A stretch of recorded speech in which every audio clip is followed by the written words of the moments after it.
Hey guys! Nandito tayo sa apartment namin sa Laguna, Calamba, Barangay Halang. Itutur ko kayo katulad ng sinabi ko.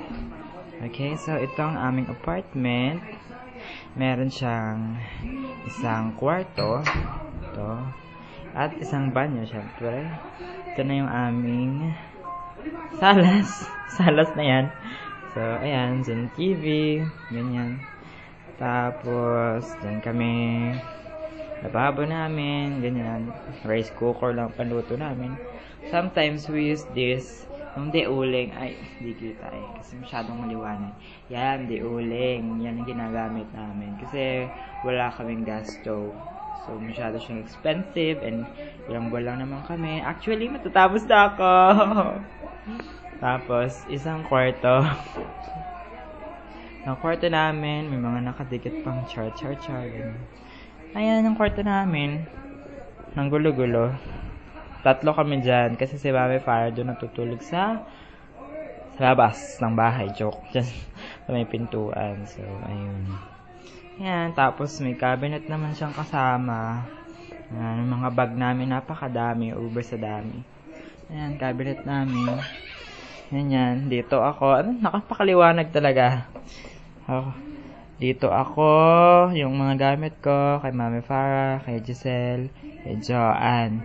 So, yung akin medyo wala na kasi naghakot na ako last week pa. Aalis na ako ngayong Wednesday. Oh! So, 2 days na lang ako dito. Sa likod ng pito ang mga shoes. Dami-dami shoes ni Giselle. Tinatapon niya lang. Mayaman yun eh. Tapos, yung banyo. Napakabango nitong banyong to. Alam niyo ba? Kasi, super bango. Hindi namin alam kung anong nangangamay na yan. May shower siya kaso ay, hindi kita. Ayan, nasaan na ba? Ayan, shower kaso ayaw na namin gamitin kasi nung ginagamit ko siya nasira. Ewan ka masira ulit, tumulong ng tubig, mamahal ng babayaran namin.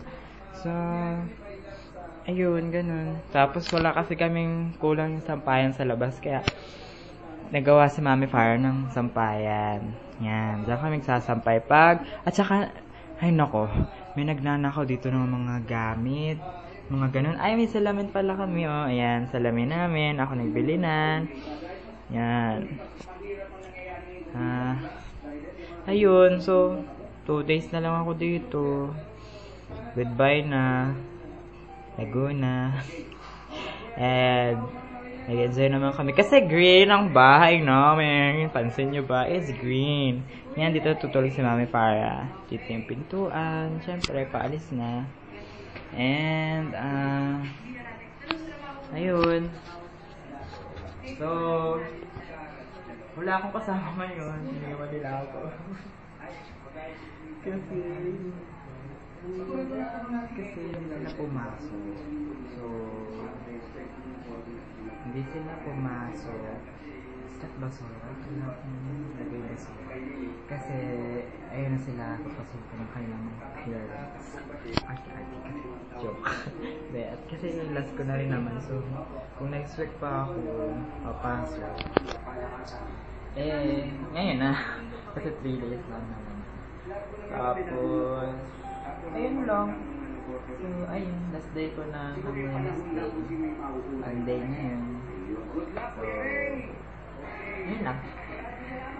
Goodbye. Bye.